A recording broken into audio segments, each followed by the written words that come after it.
The day everything ended didn't feel dramatic. There was no storm, no shouting, no moment that clearly divided my life into before and after. It was quiet. Too quiet. I was sitting in a polished office that smelled faintly of paper and something artificial, like lemon cleaner trying too hard to hide age. My black dress still carried the weight of the funeral from 3 days ago. I hadn't had the strength to choose anything else. My husband, Daniel, was gone. And somehow, that wasn't the worst part. Across from me sat my son, Ethan. He looked older than I remembered, but not in a way that came from wisdom, more like exhaustion. Next to him, his wife, Clara, leaned back in her chair as if she were attending a mildly inconvenient appointment. The lawyer adjusted his glasses and began reading the will. His voice was steady, almost rehearsed, like he'd done this 1,000 times. Maybe he had. To my wife, Margaret, I leave the property located on Cedar Ridge. Oh, come on, Clara interrupted, letting out a sharp laugh. That place again? The lawyer paused, clearly annoyed but trying to stay professional. Clara waved her hand dismissively. Seriously, Margaret, you're not actually going to keep that old house, are you? It's falling apart. Just sell it and come stay with us. At least you'll be useful there. Useful. The words settled in my chest like something heavy and cold. I glanced at Ethan, waiting for him to say something, anything. But he didn't look at me. He just stared at his hands like they held all the answers he refused to speak. The lawyer continued, a little faster now. The remainder of the estate, including financial accounts and the primary residence, will be divided between. Clara leaned forward immediately, suddenly attentive. That was the part that interested her. I sat there, invisible, listening to my life being distributed like objects at an estate sale. The home where I had spent 38 years. The kitchen where I cooked every meal. The living room where Ethan took his first steps. None of it belonged to me anymore. Not really. When the reading ended, Clara stood up first. Well, she said, smoothing her coat, I guess that settles it. She looked at me with a smile that didn't quite reach her eyes. Why don't you just go to that house on Cedar Ridge and stay there? It'll be better for everyone. You've always needed space. Space. Another word that sounded harmless until you realized what it meant. Ethan finally spoke. Maybe it's a good idea, Mom, he said quietly. Things have been tense. Tense. I almost laughed. 40 years of motherhood reduced to a word that belonged in an office memo. I understand, I said. And I did. Just not in the way they expected. I understood that I no longer had a place in their world. Packing didn't take long. That was the most painful part. You think a life will take days, maybe weeks, to gather. But when you're only allowed to take what's yours, it shrinks quickly. A few boxes. Clothes. Old photographs Clara had already labeled as clutter. A small wooden jewelry box Daniel had given me decades ago. Ethan didn't help. He didn't even come upstairs. When I carried the last box to my car, I felt his presence somewhere behind me, but he never stepped forward. Clara, however, watched from the window. Her expression was calm, satisfied, like someone who had finally cleaned out something unnecessary. The drive to Cedar Ridge took nearly an hour. The road grew narrower the farther I went, the city slowly dissolving into empty land and forgotten fences. By the time I reached the dirt road leading to the house, it felt like I had crossed into another world. Or maybe just left mine behind. I hadn't been there in years. Daniel used to mention it occasionally, his grandfather's place, but he never wanted to visit. Whenever I asked why, he'd shrug and say, too much history. I never pushed. Now, I wished I had. The house appeared at the end of the road like something out of a memory. Weathered wood, a sagging porch, windows clouded with dust. It wasn't welcoming, but it wasn't cruel either. It just existed, waiting. I parked the car and sat there for a moment, hands still on the steering wheel. There was no one to greet me. No lights in the windows. No sound except the wind brushing against dry grass. For the first time in days, I let myself feel everything. Not just grief, not just anger, but something deeper. Emptiness. The key was exactly where Daniel had once told me it would be, under a loose board near the porch steps. Inside, the air was thick with dust and silence. Furniture sat covered in white sheets like ghosts, waiting to be remembered. Every step echoed, reminding me how alone I was. I walked slowly through the rooms, pulling covers away one by one. A chair, a table, an old cabinet, pieces of a life I had never known. By the time I reached what must have been the living room, my legs gave out, and I sat down heavily on the nearest chair. And then I cried. Not politely, not quietly, but in a way I hadn't allowed myself to at the funeral. Because this wasn't just about losing Daniel. It was about losing everything that came with him. My role, my place, my identity. That night, I made a decision. Not a dramatic one. Not something that would change the world. Just a simple, quiet promise. I would survive this. I didn't know how. I didn't know what would come next. But I refused to disappear the way they expected me to. The first night in the house was restless. Every sound felt amplified. The creak of wood, the whisper of wind, the distant call of something I couldn't identify. At some point, I must have fallen asleep, because I woke up to sunlight breaking through the dusty windows. And for a brief moment, I forgot everything. Then it came back. All of it. But something felt different. The silence didn't feel as heavy. It felt like space. Real space. Not the kind Clara had thrown at me like an insult, but the kind that holds possibility. I stood up, stretched, and looked around. This is mine, I whispered. Not as a question, as a fact. And for the first time since the lawyer's office, I felt something shift inside me. Something small, but real. The first few days at the house didn't feel like a fresh start. They felt like survival. I woke up each morning disoriented, expecting to hear the familiar sounds of my old life, the hum of the coffee machine, the distant traffic, even Clara's sharp voice drifting from another room. But there was nothing. Just silence, deep and uninterrupted, stretching across the walls like something alive. I decided quickly that I couldn't let that silence consume me. So I worked. I cleaned every room I could manage, throwing open windows that hadn't been touched in years, letting in air that smelled like dry earth and something almost metallic. Dust coated everything, tables, shelves, even the floors, and as I wiped it away, it felt like I was uncovering pieces of a life that had been buried long before I arrived. The house wasn't just old, it was forgotten, and strangely, that made it feel honest. No pretending. No expectations. Just what it was. By the third day, I started noticing things I hadn't seen before. Small details that didn't fit the image Daniel had always painted. In what must have been his childhood room, I found a wooden box filled with strange objects, arrowheads, smooth stones with unusual patterns, and a notebook filled with sketches. Careful, precise drawings of land formations, lines, and symbols I didn't understand. Daniel had never mentioned any of this. Not once in all our years together. It unsettled me more than I expected. How could someone share a life with you and still keep entire worlds hidden?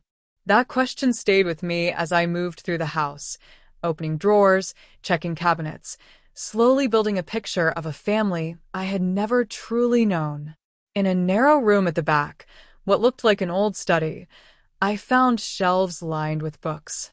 Not novels or anything casual, but technical volumes about geology, land surveys, mineral compositions. I pulled one down and flipped through it, my eyes catching words I barely understood but somehow recognized from somewhere far away: copper deposits, excavation zones, yield estimates. I frowned, trying to connect it to anything Daniel had ever told me, but there was nothing. Just silence again. The real discovery came on the sixth day. I had been working in the kitchen, clearing out a pantry that smelled faintly of damp wood, when I noticed one of the panels didn't sit quite right. It shifted slightly when I pressed against it. At first, I thought it was just old damage, but curiosity pushed me further. I wedged my fingers into the gap and pulled. The panel came loose with a dry crack. Behind it was a small metal box. My hands hesitated for a moment before lifting it out. It was heavier than it looked, cold to the touch, like it had been waiting there for a very long time. I carried it to the table and sat down, staring at it longer than necessary, as if opening it would change something fundamental. Maybe it did. Inside were letters. Dozens of them, tied together with a faded ribbon. They weren't written in English. I recognized the language, Spanish, but I couldn't read more than a few scattered words. Names, mostly. Dates. The paper was old, fragile at the edges, but the handwriting was strong, deliberate. Alongside the letters were photographs. A young woman with dark hair and steady eyes stood beside a man who looked unmistakably like Daniel's grandfather. The resemblance was too clear to ignore. I spread everything out across the table, my heart beating faster with each piece I uncovered. The letters weren't just personal. They mentioned land, agreements, something about rights beneath the soil. Even without understanding every word, the tone was obvious. This wasn't just a love story. It was something else.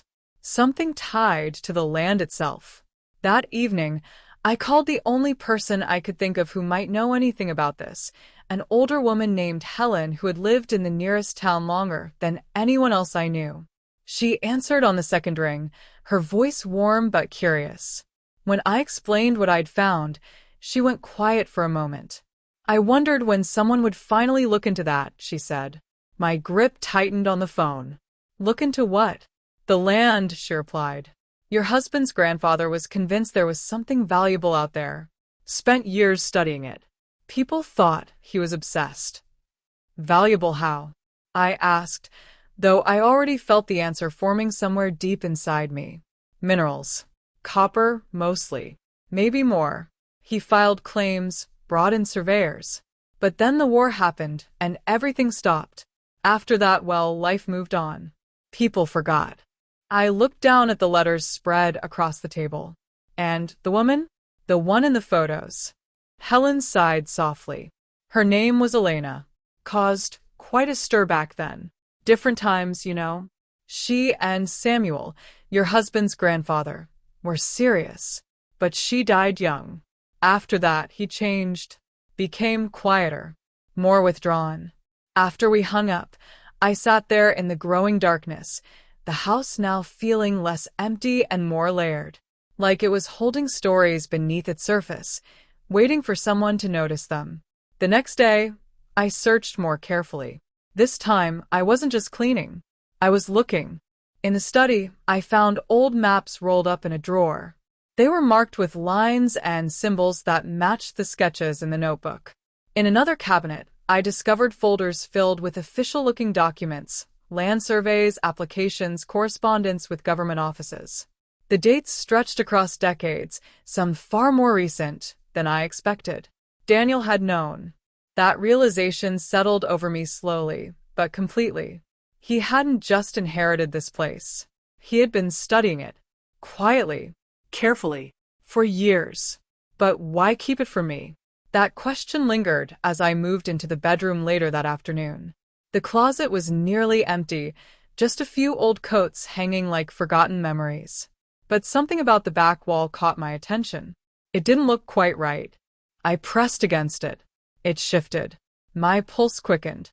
Carefully, I pushed harder until the panel gave way, revealing a hidden space behind it. Inside was a sealed envelope, protected by layers of cloth. I opened it with trembling hands. The documents inside were different from the others. Newer, more precise, professional. Even without understanding every detail, one thing was clear. These weren't guesses or theories. They were confirmations. Detailed reports about mineral deposits beneath the property. Words like significant reserves and commercial viability stood out immediately.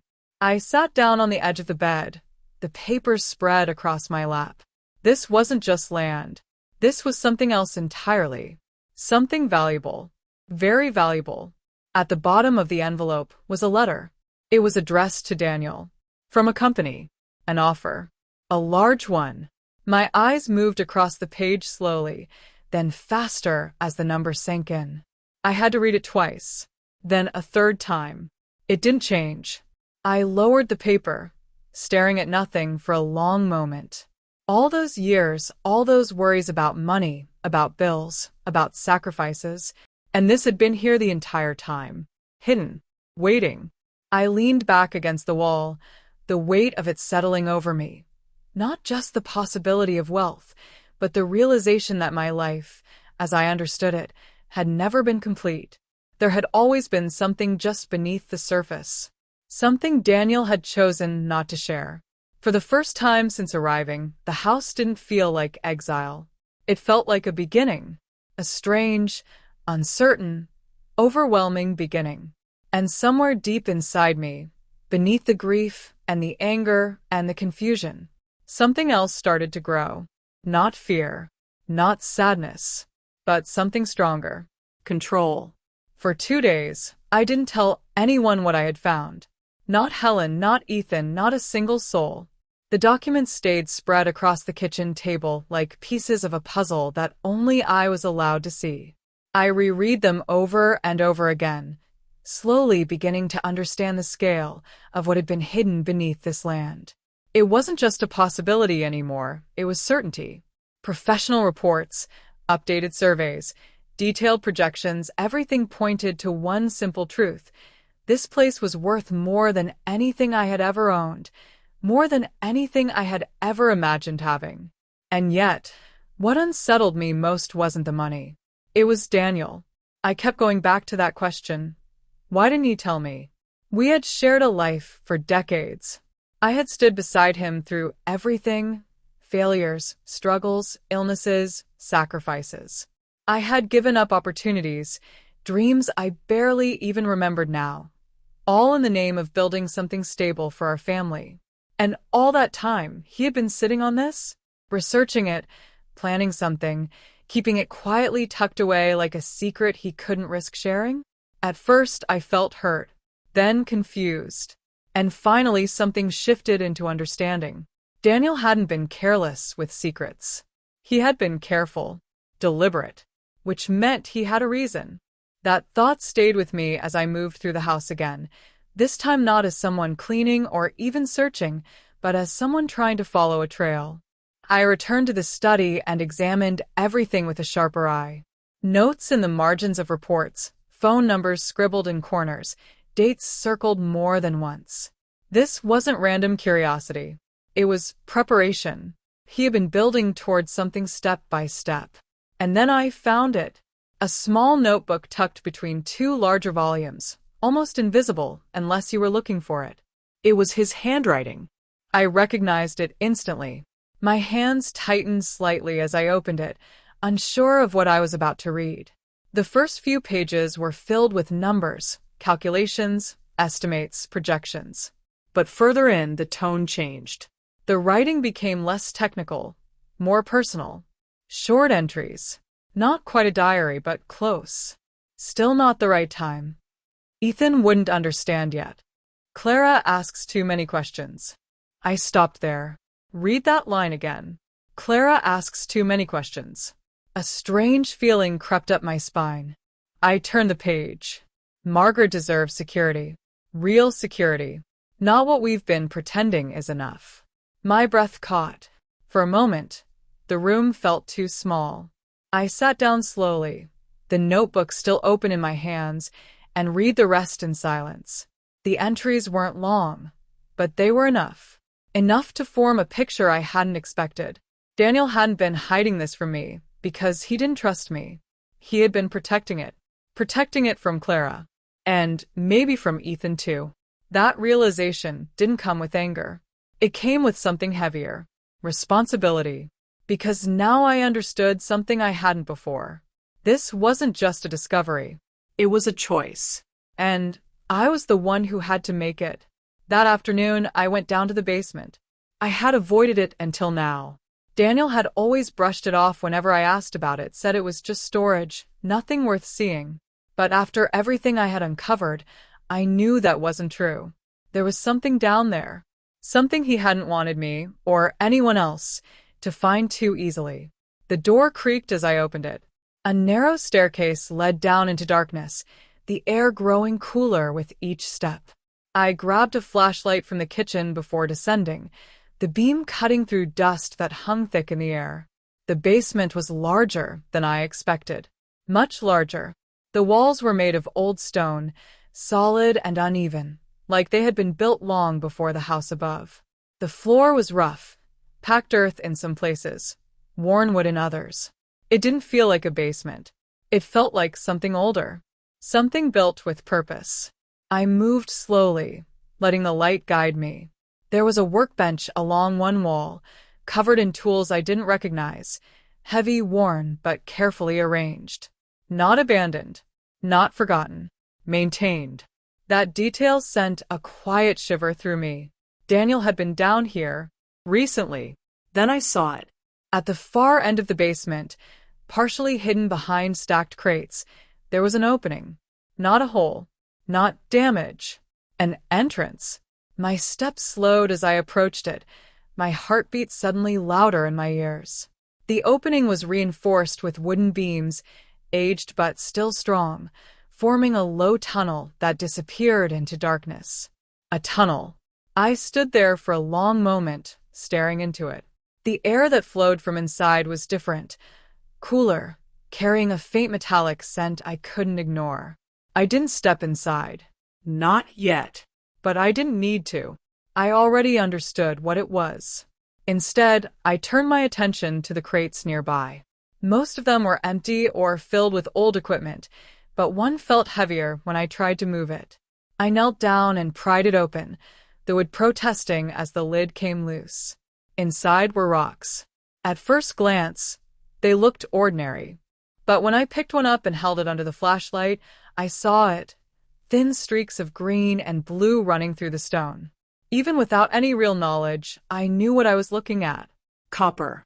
I set it down carefully, my mind racing now, connecting everything I had found upstairs with what was right in front of me. This wasn't theory. This wasn't paperwork. This was proof. Physical, undeniable proof. At the bottom of the crate, wrapped in cloth, was something else.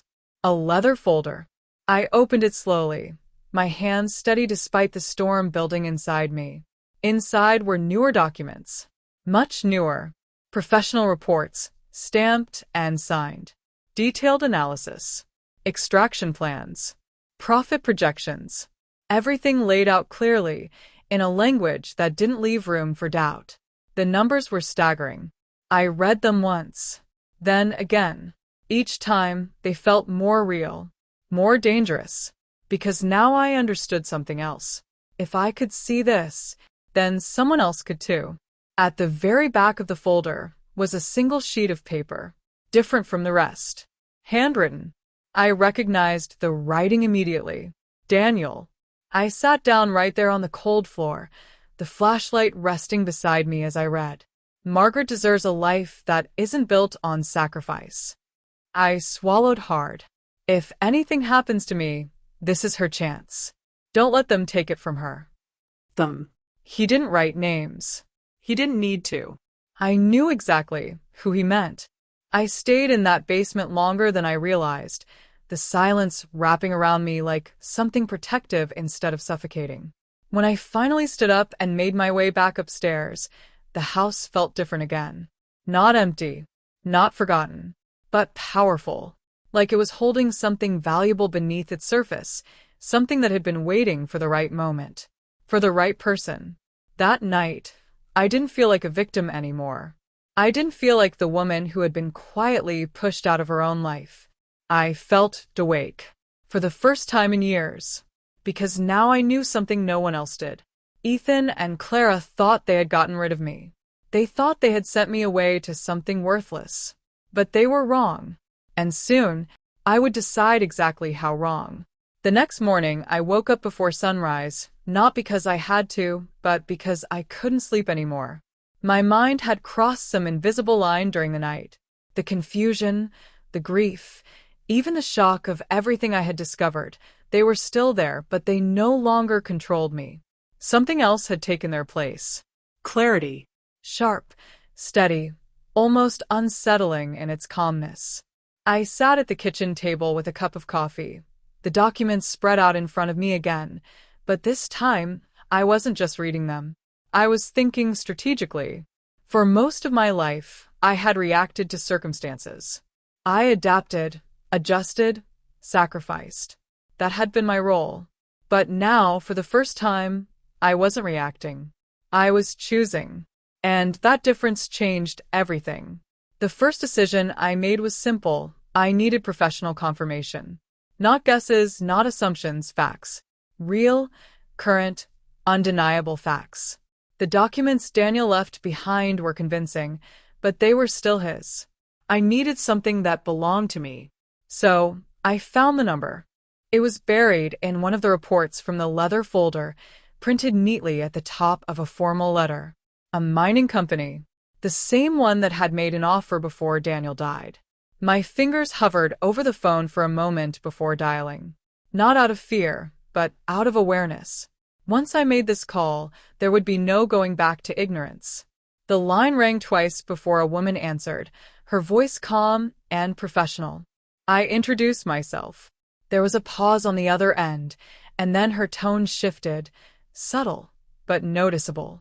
"We've been expecting to hear from you," she said. That caught me off guard. "Expecting?" I repeated.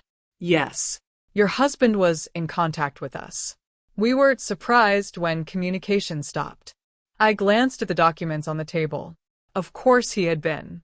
He had been closer to this than I realized. "I'd like to discuss the property," I said, keeping my voice steady. "Of course. We can arrange a site visit.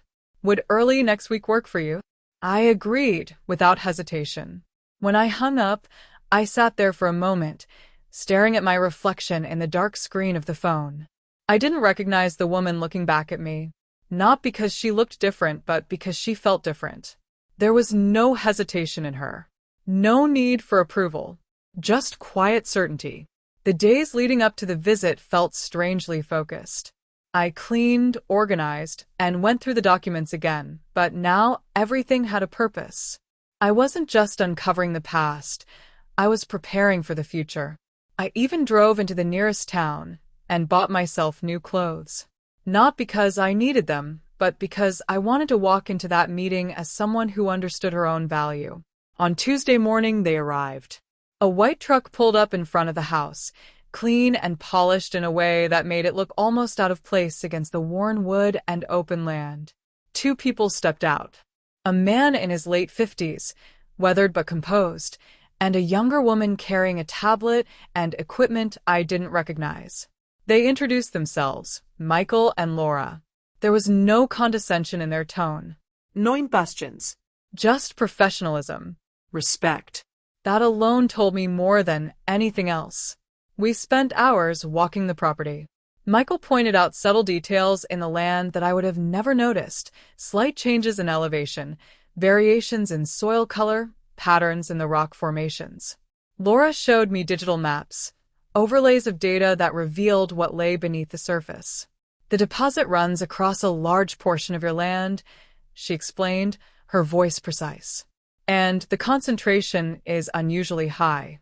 That's what makes this site exceptional." Exceptional. I let that word settle. When we reached the area above the basement tunnel, Michael stopped and looked at the ground with a thoughtful expression. "Your husband's grandfather knew what he was doing," he said.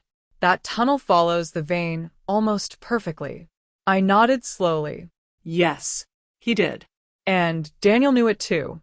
We returned to the house in the afternoon, and that's when the real conversation began. We sat at the same kitchen table where I had cried just days ago. Now it held contracts instead of memories. Michael placed a folder in front of me. "This is our updated proposal," he said. I opened it carefully, forcing myself to read slowly, even as my pulse began to rise. The numbers were higher than the ones I had seen before. Much higher. An upfront payment that would have seemed impossible to me just weeks ago. And beyond that, ongoing payments. Regular, structured, significant. Not just money. Stability. Freedom. I closed the folder gently and looked up at him. And this is based on current market conditions? I asked. Yes, Laura replied. And if anything, the projections are conservative. Conservative. I almost smiled. I had spent decades stretching every dollar, calculating every expense, worrying about things most people never even noticed. And now I was being told that this enormous number was the safe estimate. I'll need a lawyer to review everything, I said. Of course, Michael nodded. Take your time. But I could see it in his eyes. He already knew what my answer would be.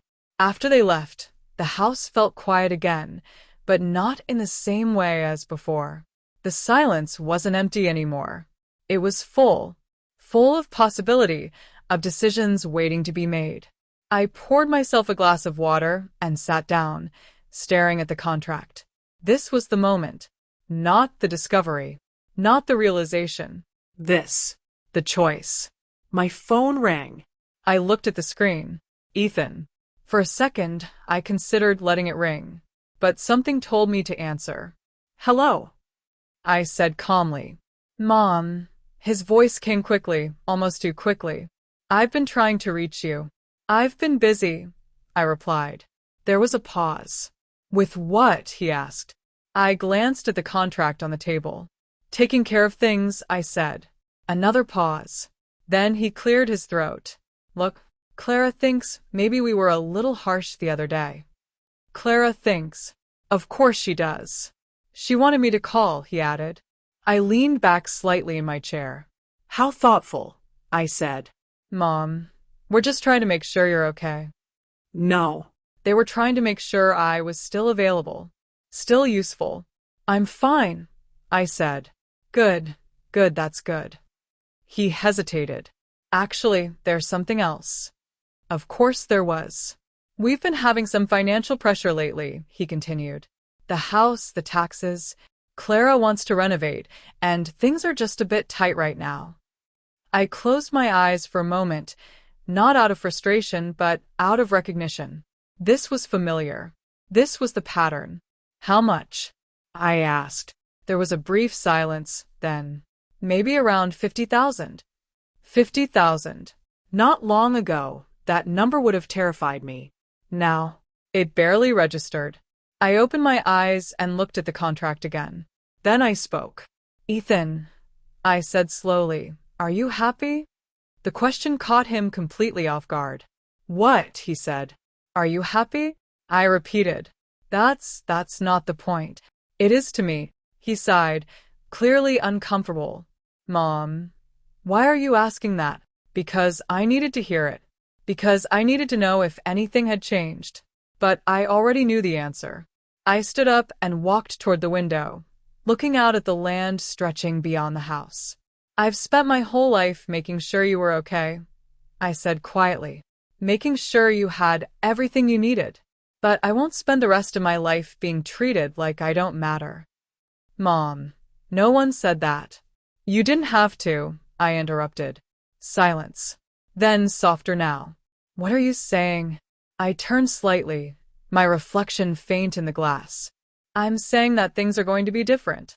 When I hung up, my hands were steady. Completely steady. I went back to the table, picked up the contract, and ran my fingers across the page. For the first time in decades, I wasn't thinking about what I owed anyone. I was thinking about what I deserved. And that changed everything. I didn't sign the contract right away.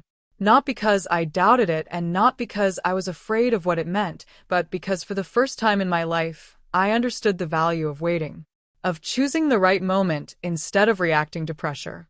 So I drove into the city 2 days later and met with an attorney I had found through careful research, a woman named Rebecca Lawson who specialized in land and mineral rights. Her office was nothing like the one where Danielsville had been read. There was no stiffness, no quiet judgment in the air. It felt sharp, focused, intentional, much like the woman herself. She greeted me with a firm handshake and a look that told me immediately she was not someone who wasted time. We spent nearly 3 hours going through every page of the contract, line by line, clause by clause. She explained everything in clear terms, translating legal language into reality. What I would receive, what I would retain, what I could negotiate further, if I chose to. By the end of it, one thing was undeniable. This was an exceptional deal. Not average, not good, exceptional.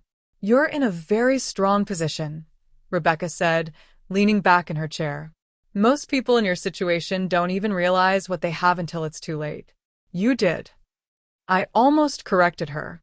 I almost told her that I hadn't realized anything, that it had been left for me, Prepared for me. but I didn't, because it didn't matter how I got here, only that I was here now. That same afternoon I signed. My name looked different on that paper, stronger somehow, like it belonged to someone who understood exactly what she was doing. When I finished, Rebecca smiled slightly, closed the folder, and said, "Congratulations, Margaret. This changes everything." She was right, but not in the way most people would think. The first payment was scheduled to arrive within 2 weeks. I drove back to the house that evening with a strange sense of calm, not excitement. I didn't feel overwhelmed by the money. I didn't feel tempted to celebrate or rush into anything. Instead, I felt grounded, like something had finally settled into place inside me after years of being quietly off balance. That calm lasted exactly 1 hour. When I walked into the house, my phone lit up the moment I picked it up. Missed calls. So many of them. I scrolled slowly. Ethan. Again. And again. And again. 17 times. There were voicemails, too. The first one was uncertain. "Mom, call me back when you can." The next one was more urgent. "Mom, this is important. Please." By the last one, his voice had changed completely. "Mom, something's wrong. We need to talk." I set the phone down on the table and poured myself a glass of water before listening to the final message. Not because I needed to delay, but because I wanted to hear it clearly, without emotion clouding it. Then I called him back. He answered immediately. Mom. "Thank God. Where have you been?" "Handling things," I said calmly. "What's going on?" There was a pause, and then he spoke quickly, words almost tripping over each other. "We got a notice from the county about the property. They're saying there's an issue with the land rights, something about mineral ownership not being transferred properly when the house was built." "Mom, they're saying it might still belong to the original property, to the land you have." I walked slowly toward the window, looking out at the quiet stretch of earth that now held more meaning than ever. "I see," I said. "You see," he repeated, his voice rising slightly. "Mom, this is serious. The bank is asking questions. If this affects the value of the house, we could be in trouble. Real trouble." Of course they could, because what they had taken was only the surface. "How bad is it?" I asked. He exhaled sharply. "Worst case, we might have to refinance everything at a higher rate, and we don't have the money for that. Not right now." There it was, the real reason. Not concern, not family. Need. I let the silence stretch for a moment before speaking again. "Have you spoken to a lawyer?" I asked. "We tried," he said quickly, "but it's expensive. Just to start looking into it could cost tens of thousands. Mom, we don't have that kind of money sitting around." I turned slightly, leaning against the wall now, my reflection faint in the glass again. "Not long ago, neither did I. Margaret, we're family," he added, his voice softer now, more careful. "We should figure this out together." Family. The word felt different now. Not meaningless, but no longer powerful enough to override everything else. I picked up the contract from the table, flipping it open slowly, as if I needed to confirm something I already knew. "I signed a lease agreement," I said. Silence. Then, quietly, "What kind of lease?" "A mining lease," I replied. "A very profitable one." The silence on the other end deepened. "How much?" he asked. I didn't answer immediately. not to punish him, but to let the weight of the moment settle. Enough, I said finally, that I won't have to worry about money again. I heard something shift in his breathing, something between disbelief and realization. How long have you known? He asked. Long enough, I said. Mom, his voice changed again, softer, almost cautious now. Why didn't you tell us? I closed my eyes briefly. Because you didn't ask. Because you didn't care. Because you pushed me out before you ever thought I might matter. But I didn't say any of that. Instead, I said, would it have changed anything? He didn't answer, because we both knew the truth. In the background, I could hear Clara's voice. Sharp. Urgent. Demanding. She wasn't even trying to hide it. Ethan tried to muffle the phone, but it didn't matter. I heard enough. How much is it? Ask her. We need to. He came back on the line, his tone different now. Controlled. Careful. Mom, maybe we should talk about this in person, he said. There's a lot to figure out. We could work something out that benefits everyone. Benefits everyone. I almost smiled. Like what? I asked. Well, he hesitated. If the mineral rights affect the property, maybe we could combine things. Share resources. Make it easier for all of us. Share. Combine. Words that sounded fair, but weren't. And where would I fit into that? I asked. With us, of course, he said quickly. We could make space. Maybe convert part of the house, or build something separate. You'd be close to the kids again. Close. But not equal. Not respected. Just placed. I walked back to the table and sat down, my fingers resting lightly on the edge of the contract. Let me understand this, I said calmly. A few weeks ago, I was told to leave, that I should go live alone, away from all of you. And now, suddenly, there's space for me again. Mom, it's not like that. It is exactly like that. Silence. Heavy this time. Honest. You don't want me, I continued quietly. You want what I have. That's not fair, he said quickly. No. Irraplia. What wasn't fair was sitting in that office and saying nothing while I was dismissed from my own family. He didn't respond, because again, there was nothing to say. I leaned back slightly, my voice steady. For the first time in my life, I'm not going to fix things for you, I said. Not because I don't care, but because you need to learn how to stand on your own. Mom, please. No, I said gently. Not this time. After I hung up, I turned the phone off completely. Not out of anger, but out of decision. Outside, the sun was setting again, casting long shadows across the land. The same land they had dismissed. The same land they had used to push me away. Now, it was the one thing they needed, and the one thing they could not take. I sat there for a long time, listening to the quiet, feeling something settle deeper inside me. This wasn't revenge. It wasn't bitterness. It was balance. For the first time in my life, things were exactly where they should be. 6 months changed everything, but not in the way I once thought change would feel. There was no single moment where I suddenly became someone new, no dramatic realization that erased the past. Instead, it happened quietly, piece by piece, until one morning I sat on the porch with a cup of coffee in my hands and realized I no longer recognized the life I used to miss. The house had changed, of course. It was still the same structure, the same bones, but it no longer felt abandoned or forgotten. I had restored it carefully, not turning it into something modern and cold, but bringing it back to life. The wood had been treated, the porch repaired, the windows replaced with clear glass that let sunlight flood every room. There was heat now, proper lighting, even a connection to the outside world through technology one had once thought I didn't need. But the biggest change wasn't visible. It was the feeling. This place was no longer where I had been sent. It was where I had chosen to stay.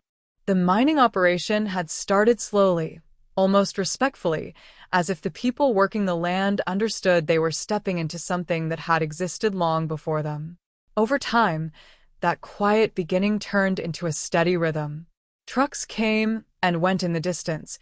Equipment hummed far enough away that it never disturbed the peace of the house. It was strange, knowing that beneath the ground I walked on every day, something incredibly valuable was being uncovered piece by piece. The first payment had felt unreal. The second one felt possible. By the third, I stopped counting it as something extraordinary and started treating it as what it really was: security. Not just money, but the absence of fear. Bills no longer carried weight. Decisions were no longer limited by what I could afford. For the first time in my life, I wasn't calculating every choice through the lens of sacrifice. But the most important thing I gained wasn't financial. It was space. Real space. The kind that allowed me to think, to feel, to understand who I was when I wasn't defined by what I did for other people. I started doing things I had never allowed myself to do before. Small things at first. I took a class in photography in the nearby town, something I had once dismissed as impractical. I spent hours walking the land with a camera, learning how to see light, shadow, movement. I discovered I had an eye for it, a quiet patience that translated into something meaningful through the lens. Then I took a course in geology.